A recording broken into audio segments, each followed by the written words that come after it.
All right. Hey, everyone. Welcome in. We are recording this on Tuesday, February 11th, 2025. Welcome to the podcast that currently doesn't have a name. I'm Ron Hearn. Joining me is Mr. Brandon Cooley. This is podcast number one. Topic of the day right now, Luka Doncic trade. We're coming to you from Dallas, giving you a Mavs MFFL perspective on things. Today, we'll be talking about basically the last 10 days. So the time we found out about the Luka trade to today, news, still coming in on Twitter. Who knows, something might break as we're on this podcast. Let's start with where we were when the trade went down. So I'll throw it to you, Brandon. Where were you? What were you doing? Walk us through it. So I guess to go back a little bit further before that, my in-laws are massive Mavericks fans. And so they've been season ticket holders forever. And my mother-in-law specifically is the bigger of the two. And we're all playing cards that night. And right around the time that the story broke, my mother-in-law gets a text from my sister-in-law's best friend, Chris, saying that the Luka trade happened. And so we're like, okay, no, it didn't. First of all, where are you getting this information? You don't like sports, so why are you texting this? And what silly storyline did you see on Facebook, right? And then so I immediately picked up my phone, and the ESPN ticker was right there on my screen saying Luka traded to LA for AD and a 2029 draft pick, first round. And I was shocked. I immediately opened my phone, started digging because I thought there's no way that the Mavericks would trade a 5-time All-Pro generational talent for basically nothing. So that's where I was. And so we spent the next 30 minutes trying to figure out what the hell happened. Is this real life? And how do we reconcile this behavior? Because it didn't make sense. What about you? Where were you? So can I ask, how long did it take you to actually get to sleep after you found out? So I have this magical self-diagnosis of controlled narcolepsy, so I can fall asleep at the drop of a hat whenever I want. So I had no problem going to sleep, but I woke up the next morning in a fiery panic because I thought, because we had been drinking that night. So, I wasn't sober, but I also wasn't hammered. So I thought maybe it was all made up and that didn't actually happen. But of course, I go into all my social media accounts and start looking and reading the news stories, and no, it happened. So of course, then we all jump into our giant Mavericks waffle of figuring out why this happened, what the real story is, what nefarious plots are behind this trade, and being as conspiracy theorist as we possibly could. And that went on through the rest of the weekend and up until this point right now. Okay. So I was not drinking. But that Saturday, so me and the wife went out and saw a movie, and then the Luka trade happened and just blew everything off course. But I had just gotten home and I was on the couch, I was reading a book, and I was in my happy place, man. Like I was just going to do that until I fell asleep, and it was going to be an awesome night. So, my phone buzzes. It's my buddy's group chat from back home in South Texas. And so I open it, and this guy's actually a Lakers fan, funny enough. And he's like, Shams got hacked, right?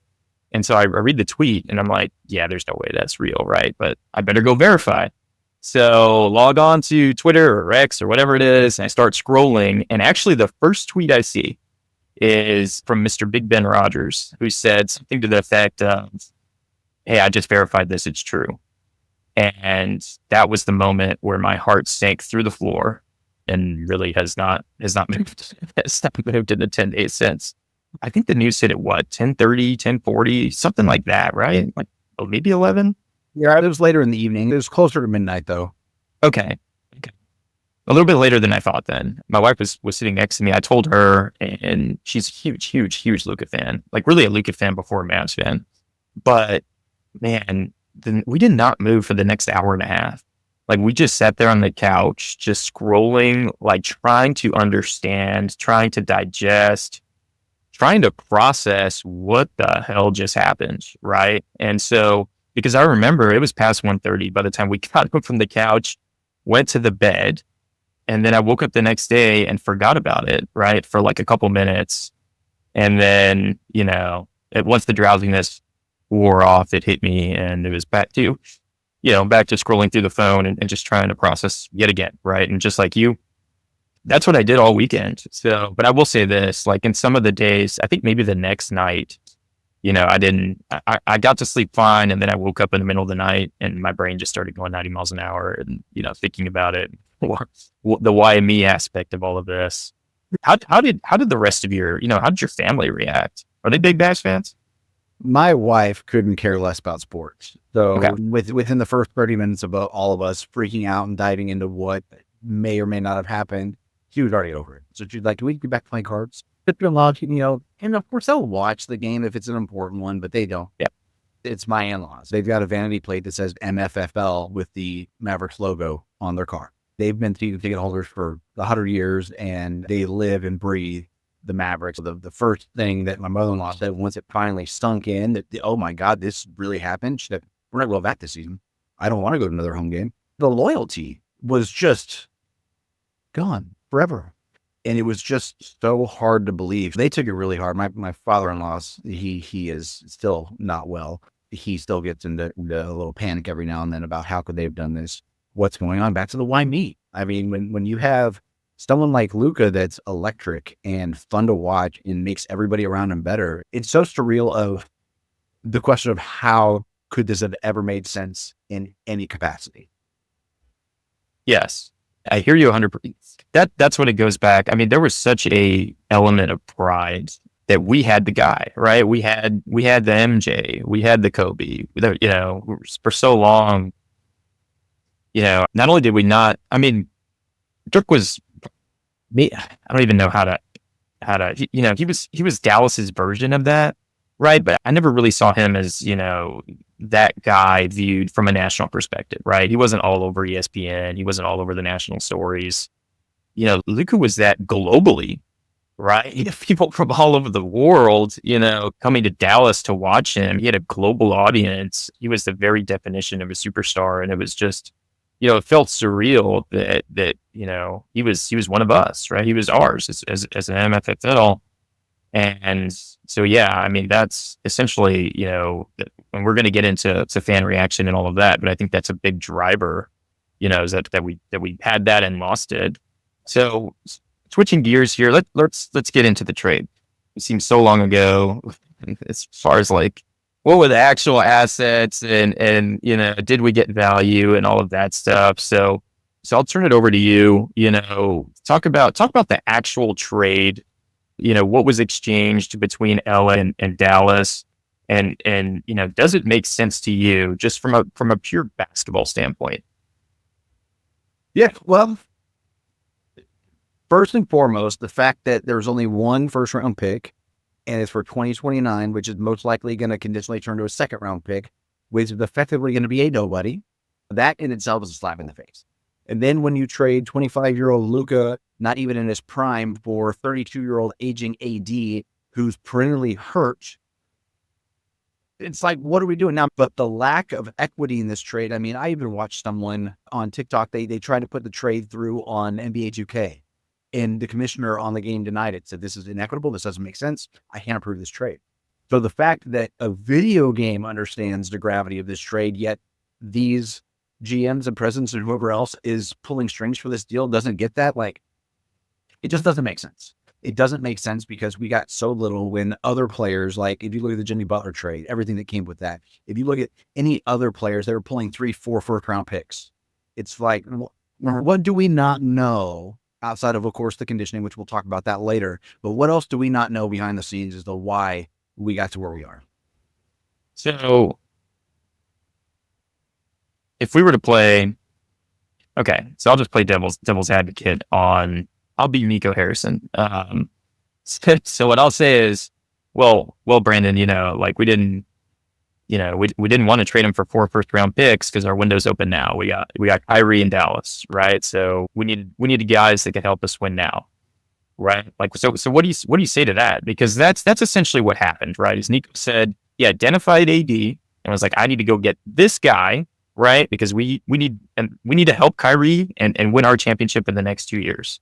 What do you say to that? He's a good defensive player. He's a good two-way player. He's great on the glass, offensive and defensive.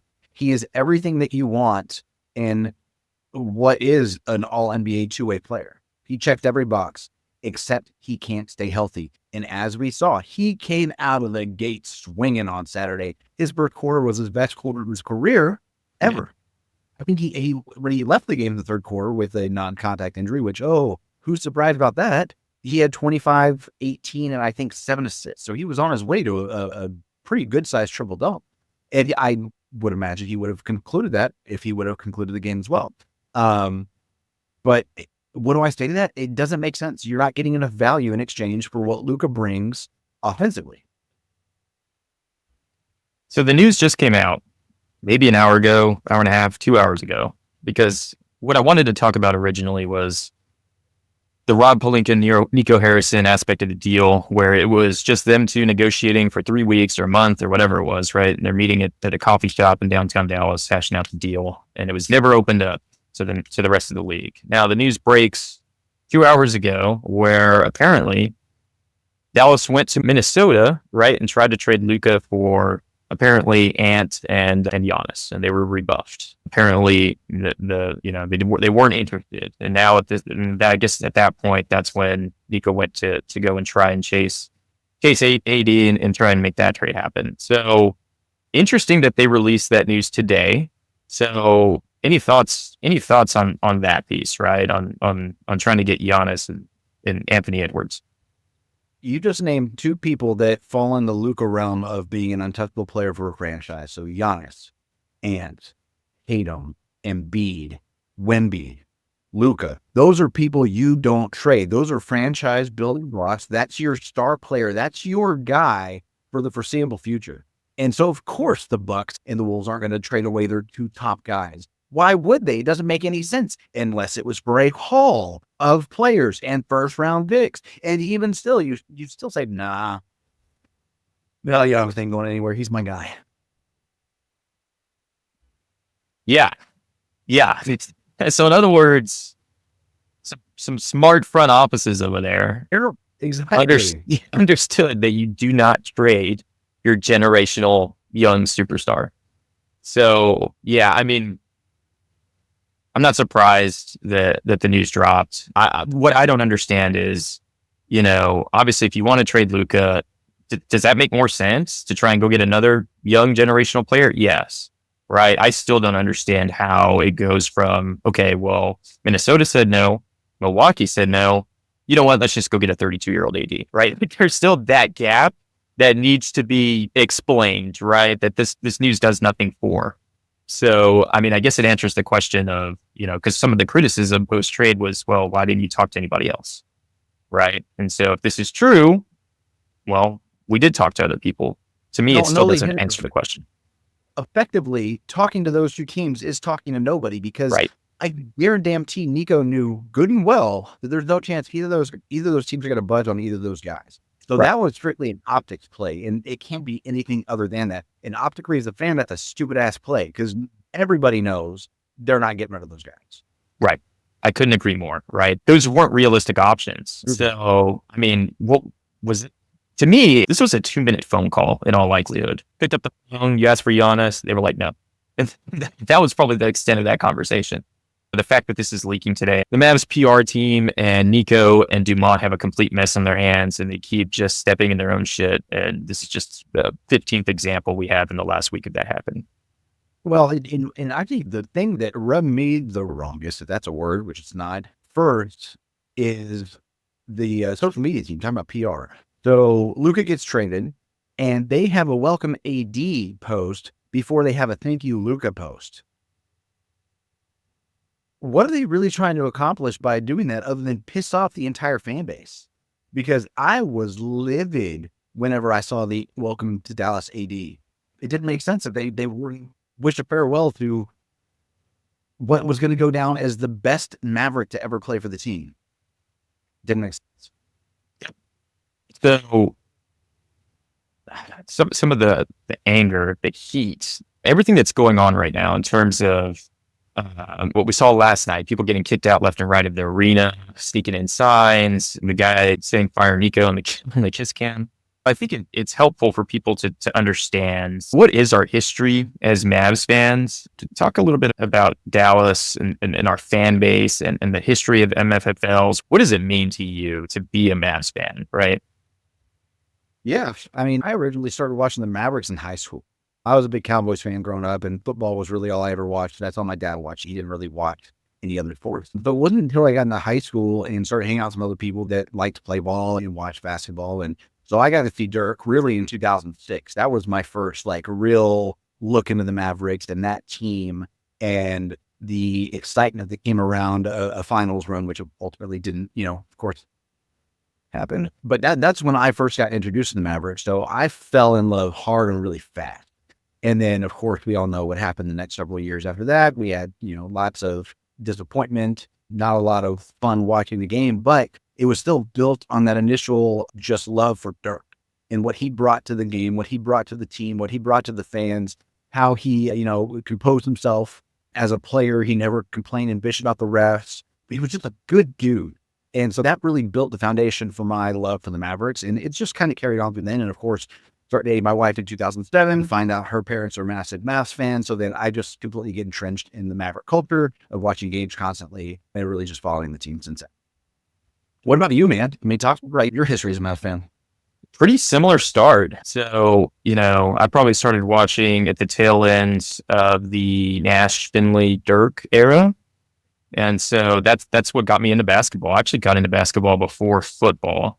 So started watching and yeah, I mean, we had the '06 run. And so at that time I was 15 years old. And so we lost and I was completely devastated. So I walked around depressed for like a week or two. It just flat out sucked, man. It was like my first tough sports loss as a fan, and those hurt, and everything hurts as a teenager, man. Your breakups hurt. You're experiencing everything for the first time. We move on, and the very next year is the Golden State flame out. We lose in the first round after winning 67 games. Dirk wins MVP. There's Cubans. He's in tears at the press conference. I was just destroyed, man. It was back to back, like really devastating, just gut wrenching losses. But, like there was just something about it. Like we were bonded for life at that point, right? And so we went through the next several years. What was all the talk? It was, oh, Dirk's never going to win. He's a soft Euro, right? You can't win a championship with a jump shooter leading the team. That was all the talk, right? And it, for a while there, I was like, yeah, we're probably never going to win it, but Dirk's my guy. So, and then 2011 happens and man, we climbed the mountaintop and it was just pure glory, right? No matter what happens for the rest of my life, that will be the most meaningful championship, right? I would trade everything else for that. That in that run, it's OKC, it's Lakers, it's the big three in the Heat of Dwayne, Bosh, and LeBron. So talk to me about how you were watching that entire finals run culminate and, of course, the way that it ended in Miami. So a lot of people picked Portland to beat us in the first round. And so, and it was a battle, right? Through 4 games, I think it was tied. Brandon Roy had that heroic effort. I think it was game 4, right? We were up like 20 and he just storms back and they tied the series. But, you started to see the toughness come through then. And so, we beat them and then we go to LA, right? And so one of my best friends is a Lakers fan. And I remember picking the Lakers to win in 6 because I thought that's what was going to happen. I was like, man, were they back-to-back champs at that point or something? They were the big dogs. And then we sweep them and we had the Mother's Day massacre, right, in Dallas where we just absolutely destroy them, make quick work of OKC. And then going into the finals, man, it was tough because I was like, we are way, way, way outgunned. And I do not want to lose to this team again, to freaking Dwayne Wade. I can't stand that dude. Hate him with my entire heart. Still do. I'll always hate Dwayne Wade. And then we freaking win, right? And so I actually spent every dime I had. So I was still living in South Texas and never been to Dallas. And I came to game 3 here in Dallas and we lost. And so I remember leaving the arena and, everybody was just like, oh, we got 2 more here at home, right? That was when we're still 2-3-2 format, right? Yes, 2-3-2. And so I was like, dang, I was feeling really down and I'll be damned, right? If they didn't turn things around, Jason Terry caught fire. He got pissed because LeBron shut him down, right? And then he's like, he had that quote where he was like, I'd like to see him do that the rest of the series or something like that. And I'll be damned if he didn't pull through. And, he was excellent the whole damn series. Then we had the Dirk flu game, right? And that was crazy. And then we closed them out, right? We had the funeral where everybody wore black to Miami, and we closed them out in Miami. And then, some of the most legendary pictures, and Dirk singing "We Are the Champions" and all of that stuff. Everyone talks about it as one of the great runs, and it really was, right? To me, it's like I can't think of a more difficult gauntlet. You went through Kobe, Gasol, Durant, Westbrook, Harden, LeBron, Wade. Like, it's insane to think about. It's insane to look back on, and just so unlikely. Right. And we are so lucky to have witnessed that, and so lucky and blessed, to have gotten 21 years of Dirk, and we were all set for the same thing with Luka. And it just feels like that got snatched away from us. Right. And all the names you just listed of all those opponents on those other teams. And then you look at our lineup, and it was Dirk, who of course a Hall of Famer, but then you got Jay, you got JJ, you got Tyson, you got Peja, you got Brian Cardinal, you got Deshaun Stevenson, all these guys that are just guys. Like Tyson Chandler's probably maybe in the Hall of Fame, but a lot of those other guys are just dudes. Like, they were nobody. Peja was a good player in his heyday, but he was on the end of his career. Brian Cardinal was willing to take everything in the paint, no problem, get hit, take every screen, didn't matter. But it was just a bunch of guys that just meshed so well together. And that, I think, was the year that really kicked off the big three is unnecessary. Like, while it's great to have three big players in Bosh, Wade, and LeBron, that's great, but they're all ball hogs. They're all the main guy. You need to, that really showed us what can be accomplished without all of that. Right. We won it without being a super team, right? Without going the super team route. For me, it just made it that much more meaningful. A question for you. Looking back at Dirk's run and some of the failures, those 6 finals loss, we lose 4-2. And then all of the criticism comes raining down. Soft Euro, jump shooter, doesn't get down in the post. Does this feel like the equivalent of if we had given up on Dirk after 06? Yeah, I would say that, because there's a ton of parallels here with, the Euro player, came in young, was, full of piss and vinegar, great shooter, great scorer, not so much on the defensive side of the ball. But yeah, there's plenty of parallels. And God, I would hate to live in that world where Dirk left after 06 because of the way that went down. And of course, that's coming, just like us, coming right off of the finals act ribbon from the Celtics, which brings up a whole other point of conversation about how good they were, and why this trade, I think, plays in a lot to making sure that the Lakers are relevant, because when the Lakers are good, NBA is good and more money flows. So, which that's a conspiracy theory for later. But no, I think there could be a lot of similarities there of if we would have given up on Dirk for the same essential reasons. And that really hurts, man, just to think about, right? It sucks. And the other thing is, like, in some ways, me and you, right, and a lot of Mavs fans are really lucky in the sense that we got to witness the Dirk run. But, I've been sitting around thinking about anybody that was born after, like, I don't know, 19. It's pretty unlikely that they were around to witness the Dirk title run. So they don't have that to fall back on, right? So for a whole generation now, really a couple generation of Mavs fans, Luka was everything. Right. And so you just, as a guy that came in and bought a franchise, right, in 1 year, you've taken that away. You destroyed basketball for generations of young fans. Right. Do you think there's going to be long-term consequences because of that? I mean, there's got to be, because we did stick with Dirk, and because Dirk was able to win a championship. And of course, as his career went on, as he aged, we didn't get that same opportunity for finals runs until Luka came around. Everybody questioned the Cuban style of his portion of the team anyways. This just solidifies that I don't know if it's his love for the team or what, but it makes me question where his heart's at, and the fact that he didn't know about the trade, even though he doesn't have controlling interest in the team anymore. You think that he would have had some sort of say to stop the trade, but he wasn't told till way too late. So I still don't know what to make of the Cuban piece of this whole puzzle. It's still very confusing to me. Well, something happened last night that I want to get into here in a bit. So we'll expand on that. But switching gears. So let's talk about the smear campaign, because there's been several different phases to it. But there was an initial phase that happened when the trade news broke. in terms of, okay, Nico says defense wins championships, right? And then there's a press conference where he's coming in laughing and joking. All of the news comes out about Luka drinking, his weight 270 pounds, the conditioning. So there was that whole thing. Then there's the shift, right? In the last few days where Nico disappeared, the smear campaign turned towards Dallas' own fans. And then Dumont comes out and says that Luka should have been more like Shaq. So this has been a whole saga. Your thoughts?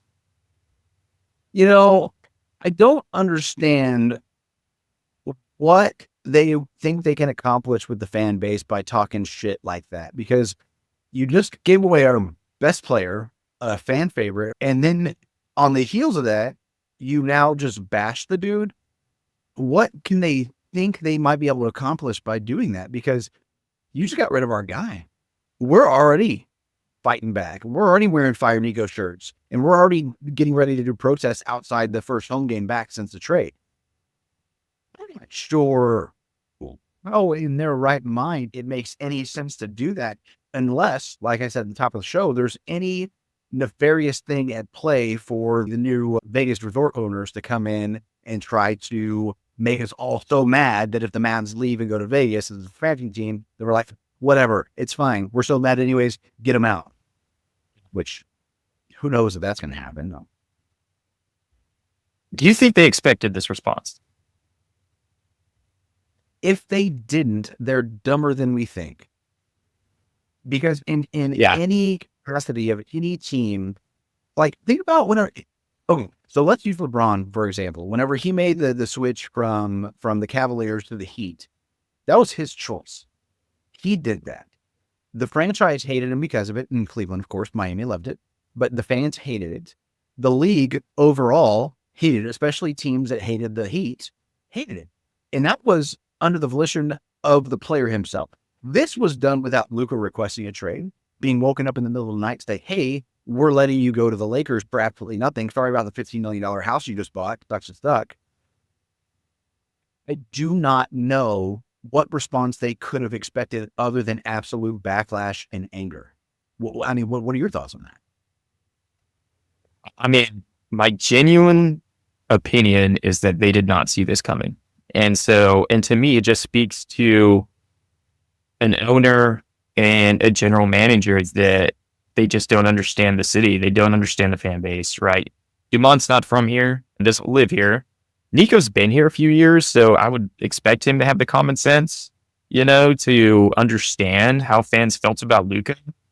But yeah, I mean, you have a fan base who has built their whole identity on loyalty, right? On rooting for your guys, going to war with your guys, right? We went to war with Luka, even when we were outgunned, right? Against the Clippers, against the Suns, against the Warriors. We were outgunned for all of those series, right? But we still came out, we still believed, because that's our identity as a fan base. And to not understand that, right? And just to take that player that is so beloved in this city, that is the city, right? Luka is Dallas basketball ever since Dirk retired. And just to shit all over him, I'm like, man, like, how did you guys not know that this was going to piss people off? If anything, this was one of those times where you probably should have went more corporate, right? And just gave, oh, well, here's the trade. And, hey, we think this is going to make us better going forward, right? But the smear campaigns, I mean, yeah, and how it shifted in the last few days, right? How it's really become more about McMahon's reporting about death threats to Nico and barricades. What is like, don't get me wrong. I'm sure as, fervent, raving fans, I'm sure someone's like, oh, I wish the guy would just, crawl in a hole and die. I can't imagine there's any fan that is truly angry enough to legitimately place any sort of physical bodily harm or death threats of any sort towards the front office. I can't rule it out, but I'd be shocked if that were actually the case. And whether it is or whether it isn't, why do you broadcast that on the news? What good does that do other than incite other people to then want to further the possible for angry protesting? Doesn't make sense. The way that I interpreted it was because the same thing happened after, what game was it? Was it after it was either the Mavs road game or the Lakers road game. This was prior to them coming back to Dallas. where they had the reporter on, I think it was on ESPN, saying that there was legit concern about the front office coming back to Dallas. The next day, that's when McMahon comes on and he's like, oh, death threats and barricades and protests and this and that. My opinion was that they were trying to, it was another PR move, and they were trying to cast the Mavs fan base as a bunch of raving lunatics. And so to me, it was a PR mistake, right? The latest in a long line of PR mistakes to try and paint Dallas fans as the bad guy, get and put some heat off of their backs. That's how I took it. So let's play devil's advocate for a little bit regarding Luka, his conditioning, his weight. Some reports came out that there were some Tom Brady-esque fights between Luka and the front office regarding the training team, that he would only use the ones that he specifically wanted and that he wasn't going to use the teams. Number one, why does the team care? But set that aside for a second. So we've got that as being a potential conflict of just player to front office. Then you do have his weight, which he did look like he had put on a couple pounds for sure. And then there is concern for drinking that they've announced, which then goes back to last year when Luka is drinking a beer after winning the finals. And I believe Finley takes a beer from Luka's hand, and you clearly see Luka do one of these, like, why the hell did you do that? So was that a ridiculous move by Finley to take the beer from him? Or does that kind of solidify where the concerns initially lay with Luka and his need or want to drink beer? I had never heard anything besides the initial report that came out after he was traded. Was the only time I've ever heard anything about Luka drinking. Thanks. So I don't know why they threw that in, right? Like the beer, I'm like, okay, that was after the Western Conference Finals win, right? When I first saw that, I thought it was strange, but I was like, oh, okay, they're screwing with each other. They know each other. Finley, former player, right? They have a relationship. Look, in retrospect, obviously, I don't think that was the case anymore, right? I think they were legitimately like, dude, why are you drinking a beer? Why aren't you like Kobe saying job's not finished, right? Like that's how clearly it comes across now. So I don't know. I don't know enough about that. The conditioning has been a thing his entire, right, basically since like year or two on. And so, I don't know, right? So was he gassed at the end of games? Yeah. From most of the time, it was from carrying the damn team, right? For the whole 4 quarters, right? Anybody would be gassed. So I don't know, man. I feel like he's held to a different standard. If I remember, like going back to the Dirk years, I feel like, and maybe I'm crazy, but weren't Dirk and Nash out in Uptown getting drunk every other weekend? Like I felt like that's, that was just a thing. And now it's like, no, right? You have to, work out 3 times a day and everybody has to be like Kobe. And I'm like, that just wasn't the case back then, right? Michael Jordan was out playing golf, right? Before playoff games. Larry Bird was getting drunk, getting in bar fights. Like this is a weird standard to place him against. And then Dumont comes out and he actually compares them to all these players like they were perfect. Right? Man. Look, I love conspiracy more than probably anybody else. I love to dive down a rabbit hole and think of the most outlandish reasons for whatever happening. And so that's the route I've gone with a lot of this. While I don't expect them to be true, it wouldn't shock me if they are. And so whether that has to do with the Adelsons wanting to use the land here for a resort and getting gambling approved and using that as a leverage to make that happen, or if that leverage doesn't work, then actually moving the team. Like I said, do I think that's going to happen? No, I really don't. But I certainly would not be shocked if there's some form of that as we go on. But back to your point about, a different standard. I mean, in 2006, the visibility was way different because phones, while they, had cameras, they weren't like they are now. You didn't have the same ability to record something and immediately throw it online. So if Dirk wasn't uptown drinking, doing whatever, it's just a different time.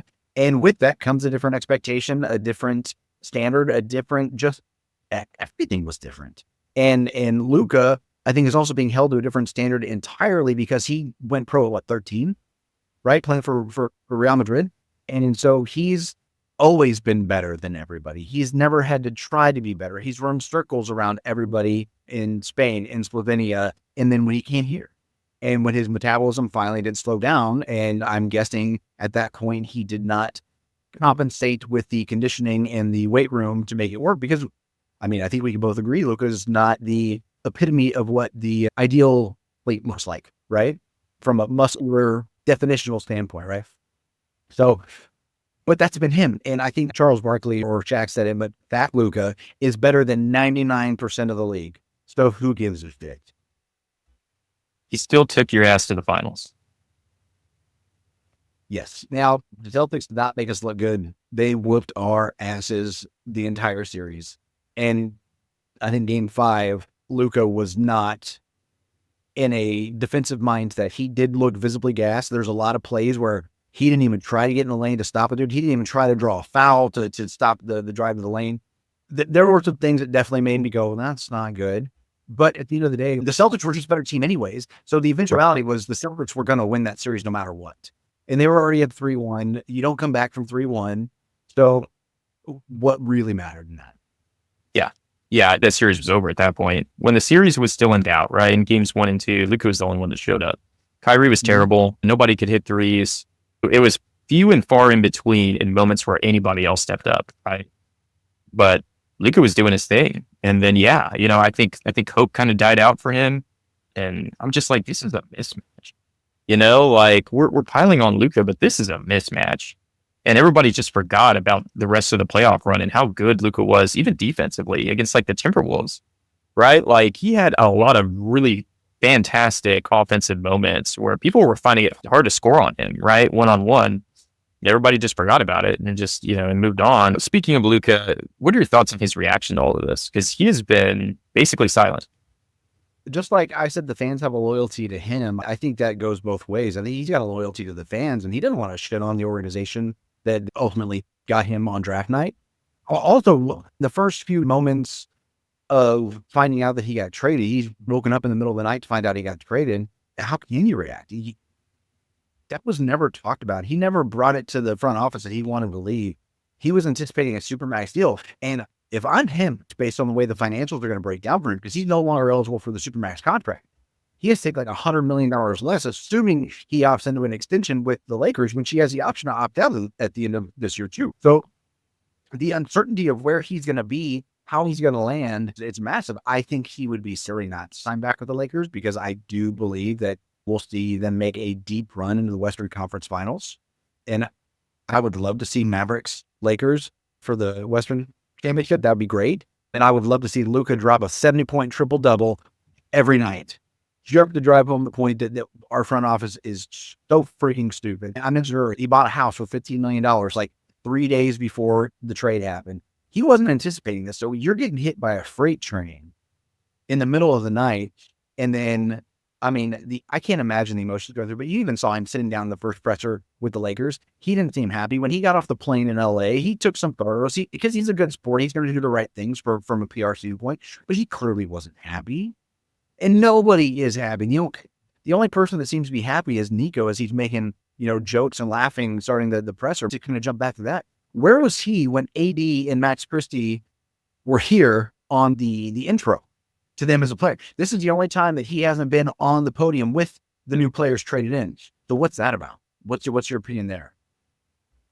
He's disappeared for media availability. I did see some pictures where he was at the game pregame. He was there at the arena last night. He was not there during the game. He's just disappeared. I don't know if he's actually that afraid for his safety. That whole thing is very strange.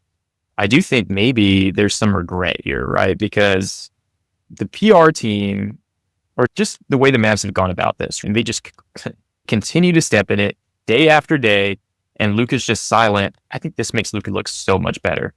And we know, everybody in Dallas knows that Luka is a spiteful and vengeful mother effer, right? Like he takes things personally and he gets his revenge. So the fact that he's not talking, right, that makes it even more scary, honestly. Like there's going to be some unspeakable games, right, in terms of what Luka's going to do to us later this year when they meet. It's going to be unspeakable. And I believe they've got a game here pretty soon in March in LA, right? The Mavs do, if I'm not mistaken. This month, I think it's the 25th where they go to LA. So that is okay. 2 weeks away. I can't wait for that. I can't either. Now I can't wait even more because since AD is not there, Like that was going to be the only way I think. And Gafford is going to be out. Like we're going to have zero defense. So Luka is going to run all over this Dallas defense, and I'm going to be rooting for him. There's nothing we can do to stop him. There is nothing we can do. I mean, in some ways, I wonder if he'll take mercy on us because he's just like, what am I going to prove here? But that is not his style at the same time, right? He is very spiteful. Probably shoes. If I'm Luka, there's no way I am going to make a point when I come home. Everything I do is going to be just to show you how stupid you are for letting me leave. Yeah. Yeah. I hope he annihilates. I hope it's the game of the century, right? Or it's the complete and methodical, painful teardown. And then, I'm hearing some rumors about things that are potentially going to go down for the first home game. That's the one that's in March. So, but before we get to that, so me and you were both out at the AC in the arena on Saturday for the first Mavericks home game post Luka. What was your experience? Well, I saw the photo going in to the game about the protests happening at the front of the stadium. We were on the opposite side of the stadium on entry, so I got to miss all that, thankfully, because I took my oldest daughter, who's only 11. Right. I was shocked. We got there a little bit later, some traffic coming down, but we're walking up the ramp to get down to the stands, and I'm just hearing the crowd go wild. And I can't figure out what it is, but it's AD just dominating that first quarter on the glass in the paint and just buckets. And so part of me is like, cool, like awesome. I'm glad that he's showing up and actually being a contributing factor to this team. But at the same time, like the hurt fan inside of me is like, how is anybody rooting for this dude right now? Like, of course, it's not his fault at all that the Luka trade happened, but he's collateral damage. And he and Max Christie, whether it's fair or not, they're going to get the short end of this stick from the fan base. And I was legitimately shocked that wasn't the case. Like I even found myself every time Christie was shooting behind the arc, I was excited, especially because he was scoring some buckets too. He was playing good on defense. And if it was Markieff Morris for Max Christie straight up, okay, cool trade. I'll take him all day long. And so I'm not mad he's on the team.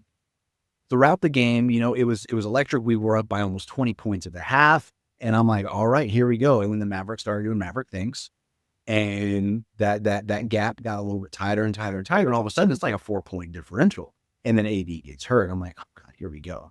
And then I was pretty sure we were going to lose that game until, of course, they got back to the 10-point gap, and then we iced it at the end. But overall, I mean, it was still a really fun fan experience. The crowd was fuller than I thought it would. There were far fewer gold and purple jerseys than I thought would be there. A lot of solidarity for Luka with Lakers gear. The people sitting next to me both had Laker gear on, which I thought was funny.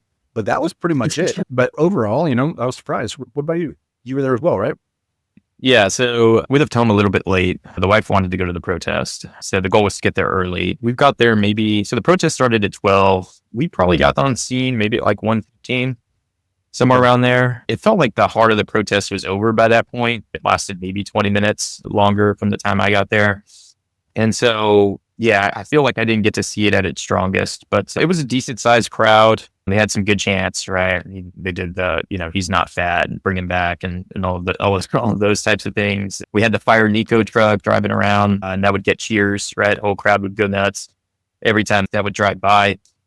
They played the Hallelujah song, which, sucks. I saw the people that wrote that song officially gave it to the Lakers. I saw that on Twitter today, so that was sad.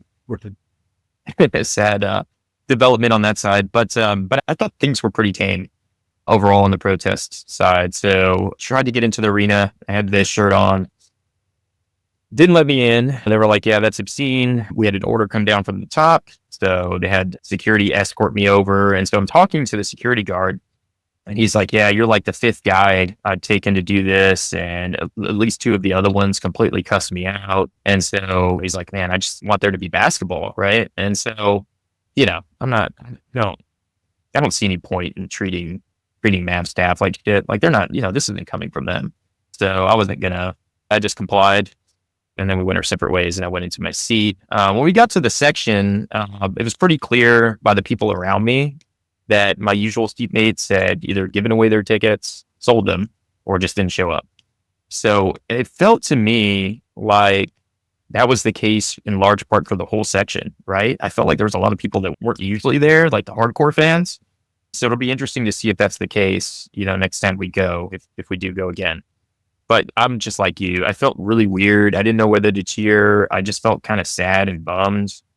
It's like the memories, everything that was flooding through my head, it was just, I don't know. It was a really weird experience. I did find myself rooting for the team though, right? And some good things were happening and that was really cool. But yeah, man, it was a very strange vibe. And so, but I felt like overall, it was pretty quiet, right? I didn't see a lot of people, or I didn't think I really saw anybody like get kicked out or super harassed by security. Did you? Not where I was sitting, no. Okay. Yeah. So that's why I say I don't know what kind of litmus test that was. And then you have what happened last night, right? Which was a completely different experience by everything that I read. What I was watching, you could hear the boos on the broadcast every time somebody got kicked out, or when Dumont came to his seat. It was very clear he was getting booed by the arena. And now, looking at all the news today, it looks like a lot of people got kicked out, right? So I don't know, man. This is like, how do you do that to a fan base and then just shit on them this way, right? Just by basically saying, hey, we're going to trade your favorite player and we don't give a damn what you think about it. And you know what? You can't even express yourselves, right? You can't even tell us what you think. You just got to move on or go home, right? Like, how do you do that? Yeah, it's tough. There is a component that I think that's a little unfair because you just broke our hearts. But in the same breath, the staff around the stadium, the players on the court, it's not their fault. And they're just enforcing what they're told. And so it really sucks that one guard or security person said that he got cussed out like a couple people. I mean, I get it. I totally get why a fan would have that reaction. But at the same time, it's not fair to them. They're just doing their job. And realistically, while we have the right to be upset, there is a piece of that I can agree with where inciting any sort of, I don't think that's an obscene shirt. I think that's a wrong terminology. But at the same time, the right person who's been drinking enough might see that and be like, oh yeah, fire me, go. And then go that shit crazy in the stands and cause a big scene.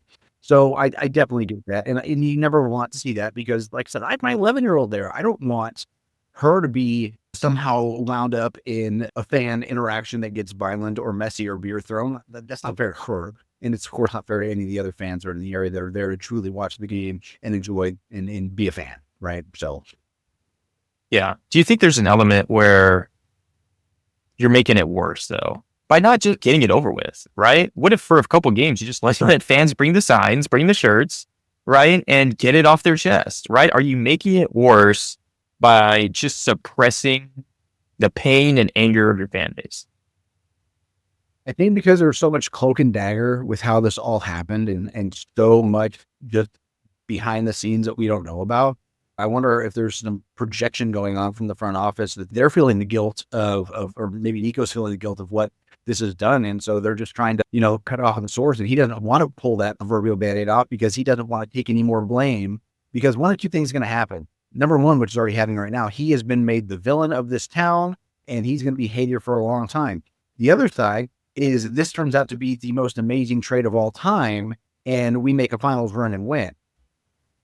Will it be tainted? Will it have an asterisk next to it? Will it be well received by the fan base? Will we all riot if it happens? Is it going to happen? No, probably not. I don't see that happening. But if we keep getting rid of the injuries and this trade continues to go on, but there's I don't think there's a right answer for what the front office can do to any degree at this point. We're just going to have to let emotions die down and move forward a month, maybe two, and get closer to the end of the season, and then be able to really take a 30,000 objective look at what actually happened, what's going on. Because by that point, of course, more news will break, more detail will come out, and we'll have a better idea of what actually caused this whole saga anyway. Do you think you're going to be okay? I'll be fine. I'm still sad. There's times where I'm just doing whatever and I think about it, I'm like, can't believe he's gone. It's like someone died. Yeah. It's like someone died. And it's so funny because, and I think it's because he's such a likable player. He's so smiley and likable and he's just fun to watch. And so, yeah, but I'll be fine. Like I said, it'll take a couple months. It'll take a little while. What about you? I posted early last week. I tweeted that no matter what, because I see a lot of people saying, oh, I'm leaving the fan base and, or I just can't do this anymore, or I'm going to go follow Luka to LA. So, there's that aspect to it. And I'm watching it. And I'm just like, in my opinion, Dirk didn't go through what he went through, right? We didn't go on this journey together just for me to quit the fan base, right? All this time later. So I tweeted, I'm not going anywhere, right? It's going to take a while to get over this. But the last few days and just seeing how the team has treated its fans, I don't know. Like, there's definitely some decisions I need to make, right? Do we still want to support these people by being season ticket holders, by buying gear, by spending our money in the arena? I don't know. I think it's a little bit more in question now, just because I'm like, I have a hard time with some of the things that they've done, right? To your own people, right? It's like, how do you, with loyalty you haven't earned, right? You've owned the team a year, right? Nico's been here, 3 years? What have you done to earn that loyalty? I just don't see it. You haven't earned the right to treat your fans that way. So I don't know. It's a day by day thing for me. Last night I found myself rooting for the team, right?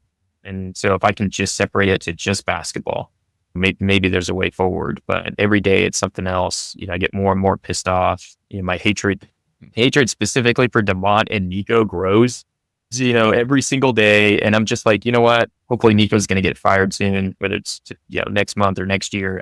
I don't think he has a super long runway, because I don't think this team has a super long runway. And then Dumont comes out with his dumbass comments, comparing, that Luka should have worked as hard as Shaq. And I'm just like, dude, you can tell this guy only started following the NBA like 3 years ago, right? Like, that is an idiotic thing to say. Like, Shaq, the most notorious guy that showed up weighing 400 pounds and played his way into shape. And I'm just like, you are like, who? How is there nobody else in the Mavs organization telling him, dude, don't say that. That sounds dumb. That's what I don't understand.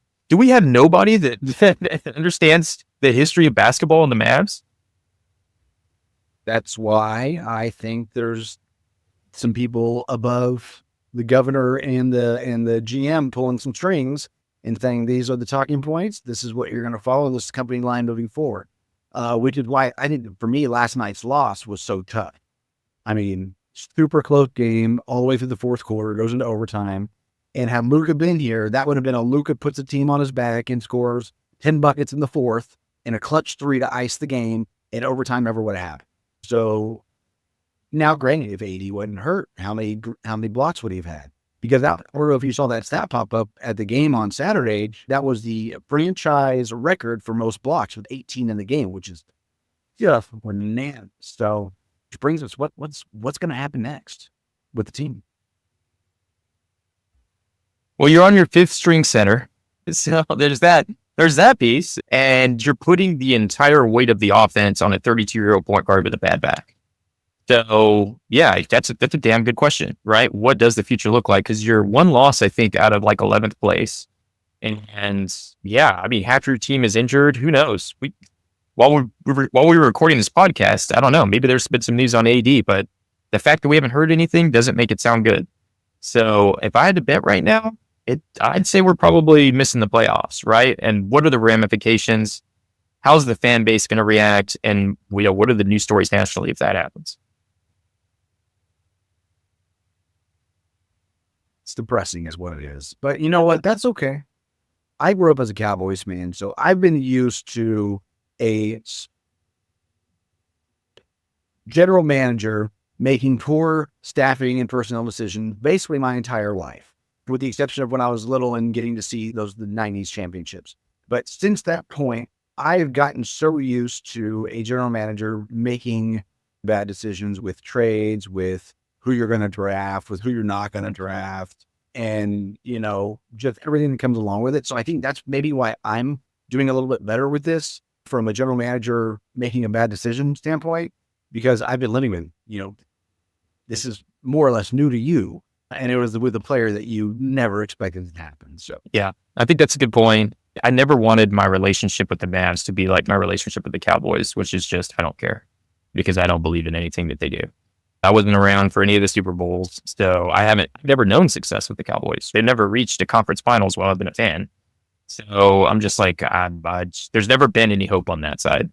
So I never wanted my relationship with my basketball team. That was where I always looked to for hope. I'm like, yeah, we won it all. We've made some good moves. We've drafted some good players. And now all that's out the window, right? So I got to contend with, a sports future where I just don't really have any hope whatsoever at all.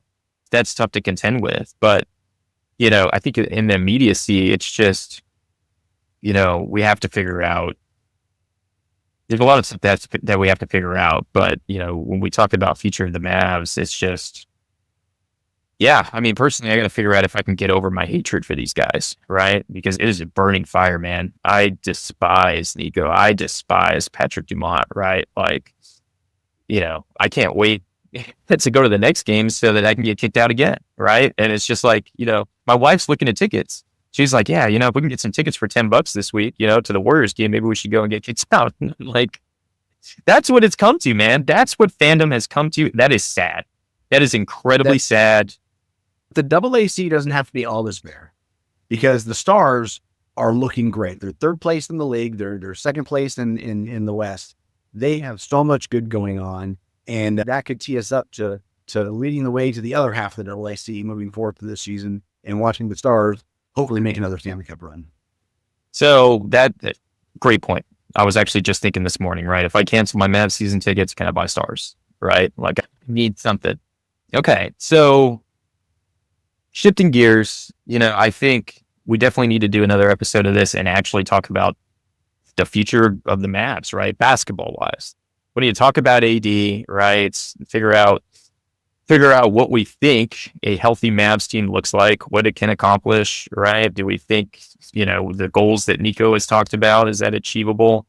And just where do we go from here? So I think if we're gonna set up a future episode, I think that's probably topic number one. No, I agree. I mean, we can't do anything about the ownership or the management, because now the trade deadline is passed. So we shouldn't worry about any more ridiculous moves like that. So now I think next episode, we dive into the roster, the pieces that we have currently that are injured, the timelines for return of our starters, and what type of this season could possibly happen, if any. Okay. Well, that is it for us. Once again, I'm Ron Hearn, joined by my buddy Brandon Cooley. We will be back with y'all at an undisclosed later date, and we'll even have a name for you guys, hopefully, by that time. So until then, we're out.